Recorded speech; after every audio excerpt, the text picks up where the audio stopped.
Welcome to the next episode in the Anyox, the town that got lost, historical journey, where we uncover the history of this once thriving copper mining town. With each episode, we will look at the various buildings and highlights from the 1914 to 35 operating period of this North Coast ghost town, and then wrapping it up with the present to see what still remains in this forgotten town. In this episode, we are going to discuss the Anyox Canadian Imperial Bank of Commerce. But as always, before we get started, where is the town of Anyox? Anyox is situated on BC's north coast at sea level, about 145 kilometers north of Prince Rupert, near the head of Observatory Inlet. It lies in a small protected bay called Granby Bay and formerly named Goose Bay. The town is accessible only by boat or aircraft. So let's also get right into where was the CIBC Bank located in Anyox? Well, it was at the junction of Main Street and the Mine Road, and situated pretty much right in the center of town, as you can see here from the map and some of the historical photos. So this is going to be a bit shorter episode, as there's not a lot of information on the bank and not a lot of close-up historical photos of the bank. So prior to 1920, all wages were paid in cash to the employees from the company office, and a bank was in desperate need. Then in the summer of 1919, when materials and manpower became available after the war, a building lot was chosen at the junction of Main Street and the new road to the mine. It was a two-story structure and very noticeable amongst the brown wooden buildings in town. It was unique in Anyox as it was the only red brick building in town. It opened for business on January 2nd, 1920, under the management of Mr. J.D. Lewis. There would be no more waiting on payday at the company office, as there were always 3 to 4 tellers at your service. The townspeople were now able to transact all their financial business at one stop. It was open for 16 years, and the managers and the staff were some of the most respected citizens in the community. The bank staff were also active in the community and even provided banking seminars in the evening. The staff were given generous holidays, and it seemed like someone from the bank was always coming or going on one of the many steamships.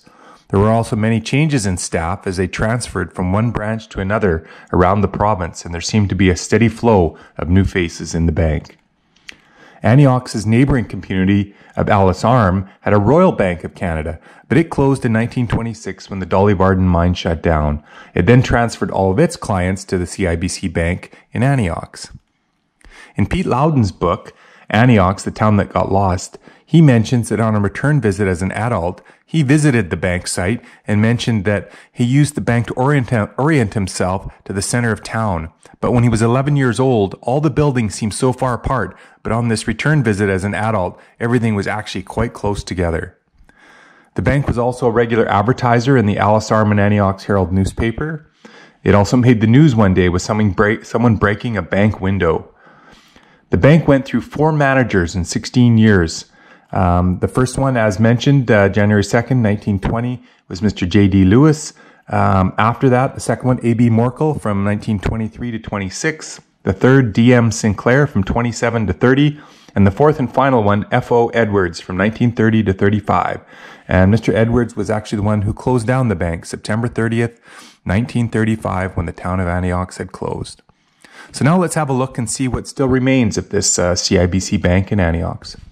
So as with most buildings in Anyox, nature has taken over in the 85 years since it shut down, and the bank is no exception, as trees and brush have taken over the bank site, but there are still remnants around, most notably the bank's vault. Every time I go to view the bank, my instincts are always the same. I always have to have a second look inside, and just by chance to see if someone left some money behind. The large piles of moss-covered red bricks are also a giveaway, as it was the only red brick building in town. The square concrete foundation of the bank, which is about 3 feet high, still remains as well. The furnace is tucked away in the far corner of the bank, right where the stack rose above the building. As part of the proposed Anyox Hydro project, Anyox Hydro tried to acquire all the lots in the area, and the only one they were unable to acquire was this postage stamp sized lot of the CIBC. Attempts to contact CIBC to purchase the lot have been unsuccessful, as they are probably not even aware they own it. So thanks for watching, and if you like this episode, keep watching past and future episodes. And as always, if you're interested in visiting this remote town, please contact me to see how you can be one of the few people each year to be taken back in time.